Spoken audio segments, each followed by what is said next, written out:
Well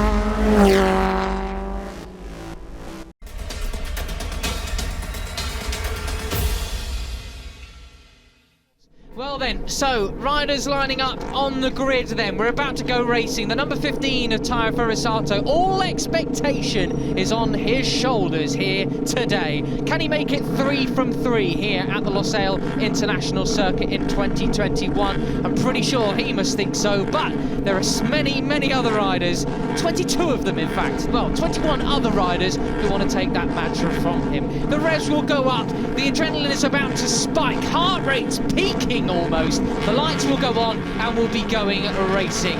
It's round 2 of the Asia Talent Cup, race 1 here on Saturday, and it's go! And it's a class start once again from Taya Furusato, textbook, but look at that, Daniel Sharil slots straight in to the slipstream on the run down towards turn 1, and they've already got a bike length or 2 in hand to the number 3 just behind them. That is Fadila Aditama. Are we all safely through turn 1? Well, the leaders certainly are, but you've got to be very careful if you're going offline. Carter Thompson up the inside of Aditama there into turn 2, and now we switch towards turn 3. All safely through at the moment though. Yeah, all safely through for Furusato. Another great start, but this man, the number 21 of Daniel Sharil, right behind him this time. I think he's going to go for it, is he? No, not quite yet, but he was looking especially racy behind the number 15 in race 2 last weekend as well. I think he knows that he just has to interrupt the rhythm of Furusato and not let him get away, so we'll have to see when he's going to strike.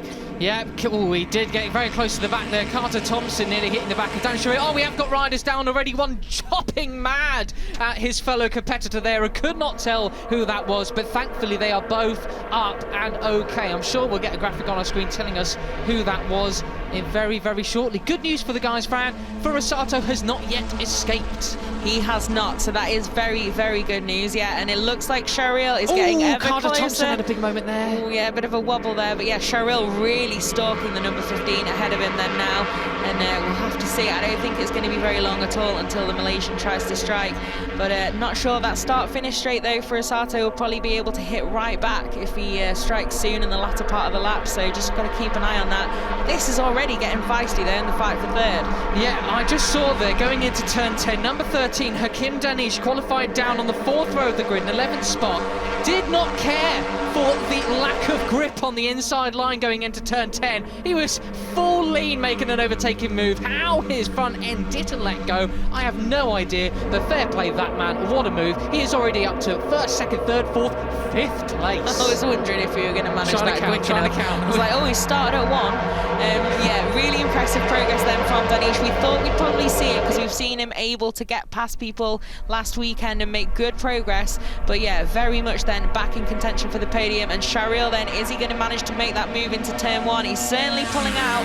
It will be a contest then on the brakes. Yeah, look at that. That is a real potential spanner in the works for Furusato's ambitions. We got our screens partly blocked here, so we can't quite see what's happening. This is very unfortunate indeed, but we believe Furusato's still in the lead. Yes, I guess so. There we are. We can see again. Thank goodness. There we are. Furusato then, it maintains the lead, but he's not got away. 1 lap and he's not there. So they have done their homework. Who's this coming up the inside? We're on board with Danish, looking up the inside for 4th position, but not quite making up the inside of Gunmayer that time around. Looks like Hamada on his outside too. Yeah, Hamada then. Did he just go all the way around the outside there, the Malaysian? I think he did, so that's nice stuff then from the number 8. Sharil looking a little bit squiggly in there, obviously pushing pretty hard to stay on the back of Furusato, but yeah, at the moment there's no big gap like we saw last week, someone pretty wide out there. That was the number 17, Hongo, which is Messiah Hongo, so he had a jump start last week, no such problems this week, which is good to see. But it was Lakhon and Yusuf Al-Darwish then, the 2 riders that crashed out earlier. Sorry, you just pointed out. Yeah, no, I was just trying to find out who they were. No, I didn't. I was still trying to look down the names, so that's a real bummer. There we go. A move rider for the lead. So is he going to respond immediately? No. Furusato sits in behind Daniel Sharil. So this is the first time that anyone else has led here at Lusail, I think, if memory serves. This year, yes. This year, yes. Absolutely. Daniel Sharil then leads an Asia Talent Cup race once again. Unfortunately, we've just lost image, so we can't. There we are. We got it back again. He's already got a couple of bike lengths out. Wow, how about this then from the Malaysian. I'm sure all the Malaysian fans back home watching, whether it's on Facebook or YouTube or your local broadcaster, must be over the moon to see this. What a sight. Yeah, it's a great narrative, isn't it? Such an awful crash and such a long time coming back from it, and here he is back in the lead of a race back where he left off in 2018. But for Asato then, this is a bit of a different challenge for him, different test of nerve. Can he battle it out with these guys? Because Shariel has certainly made more progress away in the lead of this race, and those guys have really caught onto the number 15. He's not been able to stay with him. No, but they are seemingly just starting to catch up Daniel Shariel as well as he punches a big hole in the air. Well, Furusato has been pushed way back now. Fifth place he is. He must be thinking, hang on, what's going on here? And Fran, if you cast your mind a year ago, as that was some brutal moves there, that was Carter Thompson up the inside of the former race leader now, who's been pushed back to, I think, 6th place nearly. That's crazy scenes if you looked at the races last weekend, but great to see it. Really good group battle here for the win then, and it's Gunmie in the driving seat at the moment, as it were. I think Shariel though, yeah, he's already trying to fight back. Oh, don't push it too far. There's 12 laps still to go. There's a lot of dust down on the asphalt. But yeah, we've got a really close classic group fight then here, and also a couple of riders who aren't that far away. If these guys really start fighting, they might be able to join this battle as well. I think that's Wakamatsu and Aditama, is it, in the background? Yeah, it is, number 2 and 3. Well, they two have history from race 1 as well. This is a notification from the FIM MotoGP stewards, incident involving Lacan and Aldaris, to be reviewed after the race. We can concentrate on this one fully. Mie in the lead from Daniel Shariel. So, Fran, this is really interesting. 1 year ago, Furusato found himself in the leading group, battling all race long, came out the final corner in first place and lost the win both times. Now, he came out the final corner for the last 2 races in first, but fortunately had so much daylight between them. Yeah, no one could catch him. This is what happened down at turn 4 between Lacan and Al Darwish. Up the inside and... Yeah, not the best, cleanest move there. But at least they were both up and okay straight away. Yeah, a bit of a... That's where we joined the replay then, at the genuinely hopping mad. But good to see they're both okay, and we'll see then what comes of that investigation. Not so clear from that replay when there's so many bikes, so I'm sure the stewards will be doing a bit of a rewind, fast forward rewind on that one. So Gunmie then still in the lead, a little bit of a gap there as well. But yeah, you were saying Furusato was fighting it in the group last year and actually lost out, did preemptive Juan Mir for Furusato last year. So it will be interesting to see what he does now that, yeah, he doesn't have that incredible gap that he enjoyed last weekend in round 1. And it's yeah, classic ATC then, 3-4 abreast as we barrel down into turn 1. Who's going to come out on top? Danish making a move there. Not sure who it is that's keeps it a very tight line there, just behind Mie. That was tiny, but Hamada on his outside, incredibly good still in turn 1. Hamada could just run a little wider line, much faster. It's essentially like he's on a velodrome on a bicycle, that much quicker. Mighty through turn 1 is the number 8. But Furusato then is the man who emerges from the start-finish straight shuffle in the lead. But Shariel quick to hit back. I think the Malaysian is very aware that even though they've not, had too much trouble staying with him so far, it's never a good idea to give him the lead of the race at Lusail. Yeah, completely agree with you there, Fran. And Shariel looking characteristically now out of control almost down into turn 6. So happy to just let the bike move underneath him. Really well, when you think about how much taller he is this time around than he was when he was previously in the Asia Talent Cup, I don't think he was quite so able to do that when he was a bit shorter in stature. Yeah, it's pretty spectacular to watch, isn't it? There's a good few wobbles and moments, but kind of a cool, out-of-control way of being in control, I think, is his style at the moment, Daniel Shariel. But there you can see then everyone on the chase. This group still pretty much stuck together. And yeah, Furusato not then too keen to immediately attack back.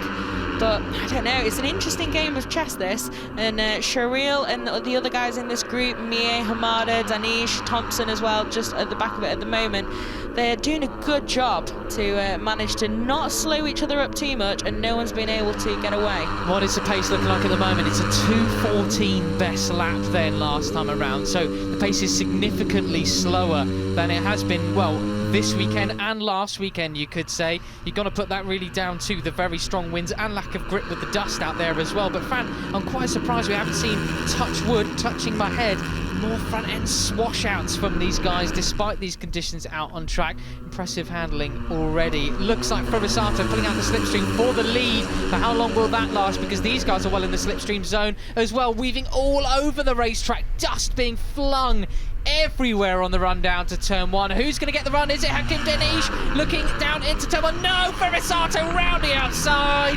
That was absolutely superb. That was a bit brutal, wasn't it? Yeah, there's a lot of weaving that time around. No nice clean line as they all followed the leader. So, but fastest lap then from Wakamatsu. So he is just, yeah, he's the number 2 there, just tagging onto the back of this 6-rider train that's been at the front. And Adatama then obviously been dropped. You can see there with the green helmet, the number 3, in a bit of clear air now. Probably, I'd say, playing it a little bit safer after his difficult weekend last time with 0 points. And he's got a track limits warning, so maybe he needs to play it even safer. Yeah, cheeky, Mr. Adatama. But at least this is, well, it's as far as he's got so far in the championship, so good for him. It's nice to be seeing that. He's not exactly far off the lead, is he? So yeah, it's a very respectable, impressive performance. But yeah, it'll be good if he can get some points on the board, I'm sure, for his confidence after a difficult round 1. But I think it's then Furusato still at the lead of this train, isn't it? That orange helmet, yeah, it is the number 15. Away though. And it's Sharil still on his tail. So I'm sure the number 21 will be keeping a keen eye on the gap between them. And at the moment, it's still very much glued to the rear wheel. He did have a look up the inside there into turn 10, but the Furusato did take such a wide line to really square off that exit up towards and through turn 11. This is turns 12, 13 and 14, the triple right-hander. These guys never really get the bikes completely upright. Well, no Grand Prix class does through this section of track. These guys all still together at the moment. So you've got a Japanese rider leading from a Malaysian, another Japanese rider, and then another Malaysian. Then you've got an Aussie moving up the inside of Gunmie as well. He had a big wobble there, Carter Thompson, just in the background. That was nicely, yeah, it was nicely held though. He didn't lose out too much, like you say, moved back up the inside there to slot back in where he'd been. Bit of a warning shot, but he does have now the start-finish straight to just take a deep breath and calm it down. Ready for a little bit more war from turn 1 onwards, I'm sure. So let's see then. Furusato starts the straight in the lead. I think he's going to cross the line in the lead as well. Yeah, by half a tenth then as they go over the line. But into turn 1, it will probably be another story. Is anyone? No, no one is able to attack the number 15 then. That's you told then, Fran, figuratively speaking, but it is a huge group that we have here. So Wakamatsu, it did indicate a bit of a break for that the group had left him behind potentially at one of the sectors, judging by our timing screens, but no, 2 minutes 13 at 0.5 once again. So the man on the move definitely is Rei Wakamatsu, the number 2 in the back of your shot there, but still in the driving seat, Furusato. Yeah, very much. And Wakamatsu, of course, gets that nice, massive hole punched in the air with those guys ahead of him on the start-finish straight to help him keep in touch. But doesn't seem like he needs too much help to keep in touch now. Very comfortably on the back of this train. But I don't know. I'm interested to see what happens here, especially if Furusato knows that he was still ahead over the line. Are we going to have a 2020 replay special? Ooh, well, that indicates, well, we've still got 9 laps to go. We're not even halfway through this first Age of Talent Cup Sorry, race. I'm just eager, okay? It's still a way to go. That's just under 20 minutes or so of racing left. Probably over it, actually, a little bit, given it's a 2 minute 13 or so lap time from these riders. Oh, we have another fall. That's not Hamada, is it? Please, no. It's no, I don't think it is. Don't think it is. No, yeah. Same helmet. Yeah, very similar helmet design. Oh, he's just going to have overcooked it, is he? Yes, on the a little exit. bit. Oh, unfortunate. An uncomfortable looking crash, but thank you, very up and much. okay, that's the main thing. Well, look at this, Fran, then. Furusato and Daniel Sharil have made a bit of a break from the chasing Kanta Hamada. He's still there. That's not going to be enough down the start and finish straight. This is turn 15, then they've got the sweeping right-hander. Turn 16 onto the start and finish straight once again. Now, will Furusato and Sharil have enough daylight between them to not be passed down into turn 1? I'm not so sure about turn 1. I'm really interested to see over the line as well. I think this time Sharil maybe is a little bit closer. He's staying really tucked in there until the last minute and then pulling out. So let's see over the line. I think it's going to be Sharil this time. No, it was not. Was it not? No, it wasn't. Sorry, my depth perception all off there going down the start finish straight. And Furusato then so strong. Oh, blimey! Who was that going extremely wide, clipping the rear wheel?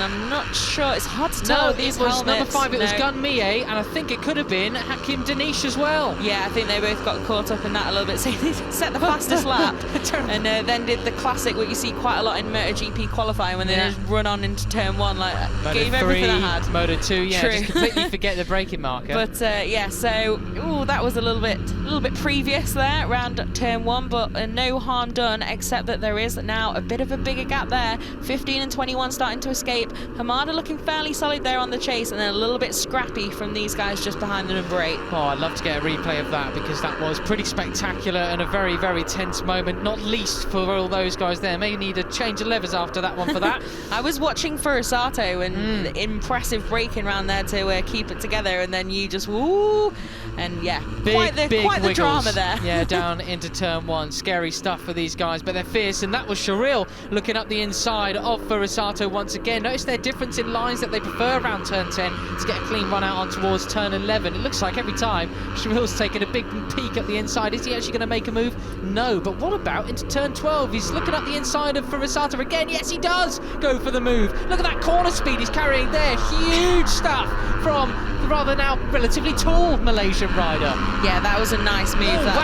Just completely wide. No regard for track limits from Hamada. No track limits there for the number 8 at all, but you are allowed to do that. If it's a mistake, you're okay. It's when you do it repeatedly when you're not okay, but you can see that he's lost a bit of momentum to the 2 guys behind him, which are Wakamatsu and Thompson. But yeah, nice move then from Sharil to take the lead again. Be interesting to see how these tactics play out, because I think in the Malaysian, I don't know, he seems to have the pace to stay with the number 15, but he also seems pretty eager to lead.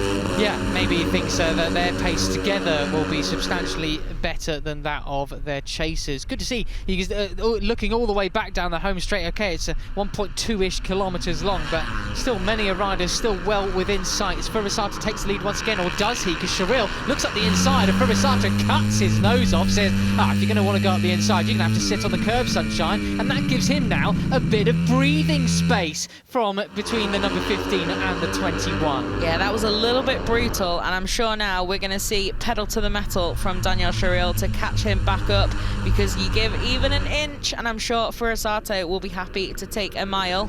But these guys as well have made up a bit of ground. Hamada's just lost out in that group after that just heading over track limits last time around, and then on the front straight obviously getting a little bit swamped by the guys just behind him. But Gun Mie as well, not made massive inroads to catch these guys up again yet after his excursion at turn 1. So we'll have to see though. There's still 7 laps to go, so there is time for the number 5 to get back in this podium battle. Let's give them all a big pat on the back though, Fran, because this time a week ago, I don't know how many seconds Furisato was up the road, but it could have been at least about 9 or 10 by this point in the race, finishing it overall 16.6 seconds up the road. Remarkable stuff. So to keep him in check till this point in the game is still extremely impressive. It is, very much so. And yeah, obviously as well in the last sort of lap he slacked off a bit, so the maximum gap that he had ahead of the guys behind him was even bigger than I think it was over the finish line. But yeah, it's really good work from these guys, and Sharil doing a good tactical job of it as well, making sure he just stays with him and harries him a little bit, reminds him he's there, and now I'm sure we'll be eager. He's not managed to get away too much, has Furisato. Sharil doing a good job of reeling him back in, and then on the start-finish straight should have that slipstream to his advantage to stick with him again from turn 1 next time around. I think the most fascinating part of the last couple of sectors has been that Daniel Sharil has managed to actually create some daylight between him and the pursuing guys as well. We saw Wakamatsu went up at the inside, I think, of Carter Thompson back maybe turns 4 and 5, but Daniel Sharil able to reel in Furisato once again, but also not bring the others with him. That's some pace he's carrying then. Yeah, it most definitely is. You can see there he's pulling out there, but I don't think he'll make a move after what happened last time. I think he knows the stakes a bit high there if Furisato's going to be super aggressive, and there you can see, just Hamada sits into second. Hamada, mighty round turn 1 as ever. But yeah, this group then, they have a little bit of daylight, like you said. It's Ray Wakamatsu, Kanta Hamada, Carter Thompson and Hakim Danish who are on this, in this fight for third at the moment. But yeah, they're not going to help each other if they keep battling like this, because the guys ahead, Furisato and Sherry. Danish, that was a run and a half. He was going for a 2-in-1 there. Yeah, that was a run and a half, but blimey, he needed to work on his breaking point there. Must have had a bit of a dusty inside line for him to lose so much ground after what was going to look like a heck of an overtake up the inside of him there. But we're not mentioned Hakim Danish for a few laps now. This is a really great ride already from 11th on the grid, even just to be within this leading group, and at one point even leading. Yeah, it's good work from the Malaysian. Although I think it says a lot about the impression that he's already made in the ATC, that I was perfectly confident that he'd be in the podium battle, even when he qualified 11th. Like, it didn't really cross my mind that it'd be more than just maybe a few laps of hard work. Absolutely that. Ray Wakamatsu still holding firm in that third place from his fellow countryman Kanta Hamada, who, I remind you, did take a win here last year in that second race, as Furisato led out that final corner and learned what the slipstream effect was all about. And didn't lead over that final line. No. Yeah, so the preemptive Dramere is what I'm going to call it now, forever. But yeah, so I don't know, I think that gap's getting bigger. We'll have another look over this finish line when we get the gaps. The splits so far say it's got a little bit bigger. Oh, who's that? Oh, that's Saad Al-Haq, and then one of the local riders had a crash. Rider up and okay, which is the main thing, but yeah, that'll be disappointing for him. We do have one more race tomorrow though, another crack at it tomorrow. And some good race distance for a bit of data if the conditions don't change too much, although we all hope they will.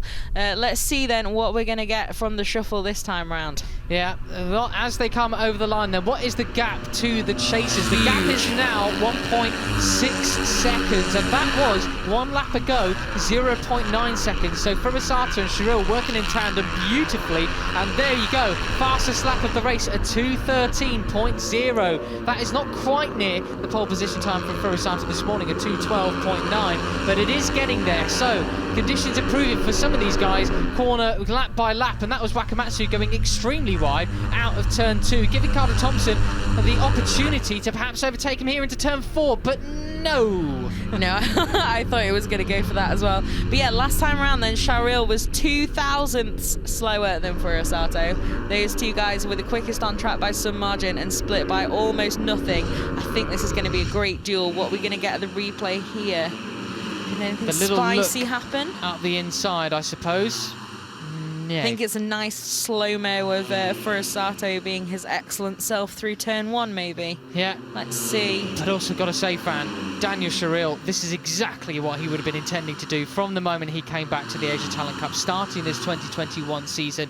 This is the sort of action he would have been thinking about from that hospital bed for as long as he was there, because, well, that's some determination to make it back here. We saw last time that he was quick enough to be within the battle, but now he's also quick enough to be potentially winning a race again. So, mission, well, one of the missions, many missions he'll have now achieved. It's like, is he going to go for the full mission accomplished? But yeah, exactly. It's a great, great thing to see Daniel Sharil back where he is. Looks like there's a little bit more daylight behind Furisato now, though, but the two guys in the lead are only increasing that gap back to this fight for third at the moment, so at least there's no pressure from the guys behind him. But yeah, Furisato then, is this where he starts to get in the groove? I think the start-finish rate next time around will tell us a little bit, but these guys then, I think, not giving up on getting in the battle for the win, but they seem to be squabbling a little bit more than they were before. Yeah, they might not have much choice about giving up on the battle for the win as we come into 5 laps to go. This is then a really impressive ride from Furisato, perhaps even more so than before, as he clocks another fastest lap of the race, a near 2:13.000, as we have 4 abreast going into turn 1. Hamada has absolutely no regard for the front wheel of Carter Thompson then, as he dives up the inside for a potential third place. But no, Gummier has fully recovered from his turn 1 excursion several laps ago, now in the driving seat for third place then. So Japanese rider leads the race, then a Malaysian rider is essentially sandwiched by 2 other Japanese riders. Could be 3 actually, that's Wakamatsu just behind them then. Yeah, it is, so good showing for these guys. But so you saw the fastest lap come up, that's a 2:13.001.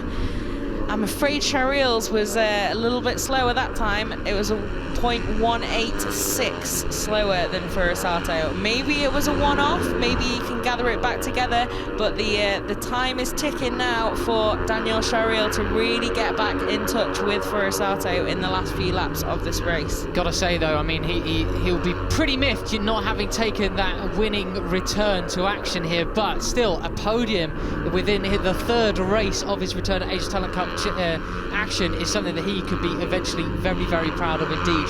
Yeah, I think that in itself will be an emotional, incredible accomplishment. But I think as well the step forward from last weekend. Yeah. Now he's by far the closest challenger for a man who frankly smoked them all last weekend. Yeah. So he'll be very happy, I think, to have moved up the pecking order on take 2. Yeah, Hamada looking pretty keen to get past then compatriot Gunmie.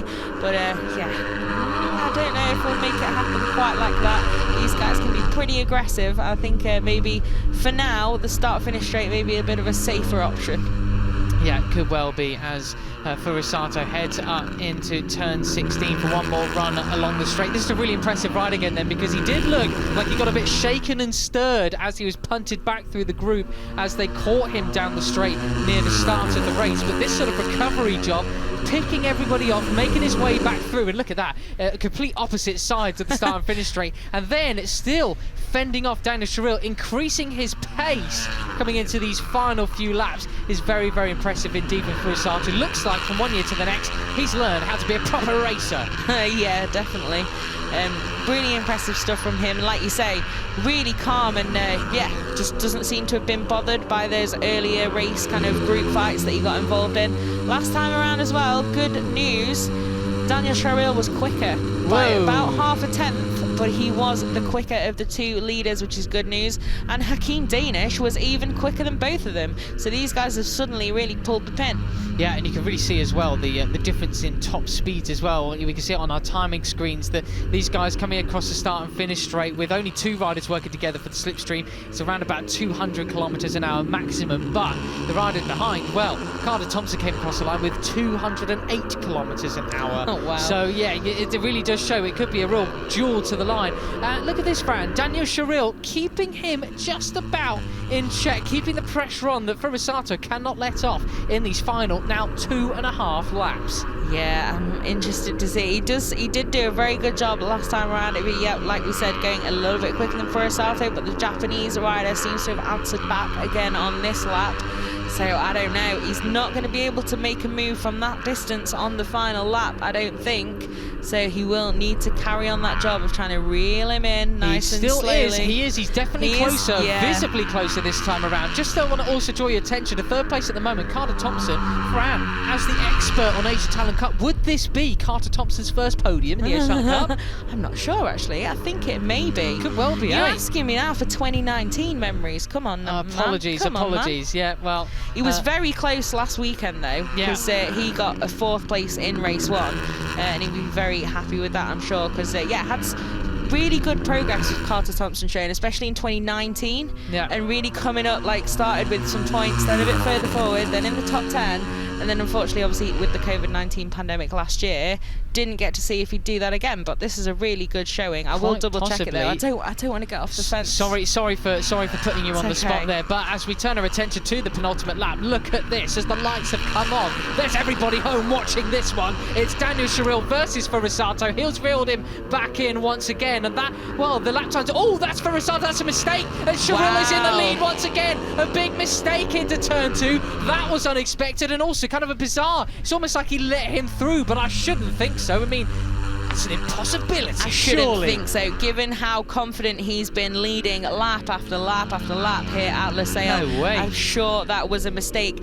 but a very interesting one, and I think, yeah, Shariel will be very happy to have seen that. Not only has he got a few meters back, but he's also seen that, yeah, if he keeps chipping away, maybe there are a few chinks in the armour of Furasato after all. Oh, he's right back on his rear wheel, though, so this is not going to be over until the fat lady sings, until the checker flag comes out at the finish line here in a lap and a half to go. Carter Thompson holding firm in 3rd place now as we're on these with a real fast and flowing section. Here's a replay of what happened. But did the front end tuck or anything? I couldn't quite see. No, it didn't seem to make any kind of twitches, but there goes Shiril like a rat up a drain pipe. No problem for him. He doesn't need a second invitation whatsoever. Let's get all the cliches out of the way. Talking about this final near penultimate lap battle. You're gonna love it. The final sort of sector here, the triple right-hander, turns 12, 13 and 14. Maybe that goes to show still the gust of wind can catch anybody out, even arguably the best rider in the field at the moment, even for Risato as well. Coming towards turn 15, the penultimate corner on the penultimate lap then, we have ourselves a showdown once again in the Asia Talent Cup at the Qatar circuit here. It's good to be back, well and truly.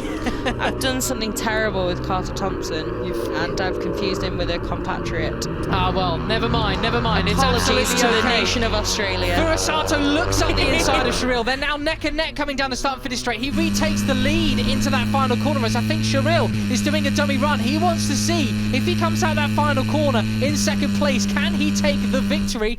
Quite possibly so, but I don't think we can get enough information for that. No, it's half a tenth that time. We can't make a definitive answer there. We just got to wait and see. Carter Thompson, though, still holding firm in third place. The Pocket Rocket Aussie on course, perhaps, for his first Asia Talent Cup podium. But let's focus on these guys. This was the scene of the near accident 1 lap ago. Taya Furusato nearly going down, perhaps, at turn 2. But Shiril right on his rear wheel. He's got a whole country behind him now. All of Malaysia on their feet, willing this man to victory here in the Asia Talent Cup. Yeah, we're gonna, I don't know, do you think the move's gonna come early? Do you think the move's gonna come late? Not a clue. I mean, I barely know with Moto 3 riders, let alone hot-headed Asia Talent Cup riders. It's difficult, I think, because Shiril will know that maybe... Oh, it's another Furusato. mistake! Another mistake into turn 6 that time around, and once again, he doesn't need a second invitation, but what will he decide coming into the final corner, turn 16? Shiril, will he want to lead onto that start and finish straight? Who knows? Their top speeds were basically neck and neck last time around. Yeah, I really don't know. This is hard to call now, isn't it? Was that a mistake? It certainly looked like one. I don't think he was letting him through. And Furusato then also looking eager to take it back. Does he want to lead out the final corner, knowing that he did manage to keep it last time around? That was a very wide exit from Shiril. He maybe goes a little bit too wide, messes up his run. Furusato back into the lead now, heading into 12, 13 and 14, that little complex. You could see he tried to emulate the line of Furusato, carry the corner speed out, but he had too much. He's right back on his tail now. This is going to be a real nail-biter to the line. It really is. This is getting close now. I absolutely love these classic duels. These two guys have really been going at it all race long. They've managed to pull such a gap out on the rest of the field as well. Who is going to do what as we get on to the last few corners of this lap? There is only one rider here in this duel riding with all heart, though, and that is Daniel Shiril. He wants that winning return to the Asia Talent Cup. Furusato goes wide into turn 16, tries to get a run onto the start and finish straight, so it's about the slipstream once again. Will Shiril do it? I think he's too far away. He might not do it. Let's see about the slipstream. Will it be a photo finish? Oh, Furusato, is he going to take it? Yes, he does. He reigns supreme still. And what about this? Thompson over the line, Gun Mie over the line. Who is it? Who don't know? Who was it? It was Mie. He takes another podium. What a race here in the Asia Talent Cup. Minor heartbreak, I'll say, long-term for Shiril, as he doesn't yet get that winning return. Thank you very much for joining me once again. See you and hear you on the podium. But Furusato reigning supreme once again. That is extremely impressive. He can win in any kind of circumstance. He can run away and he can battle with the best of them right to the line as well.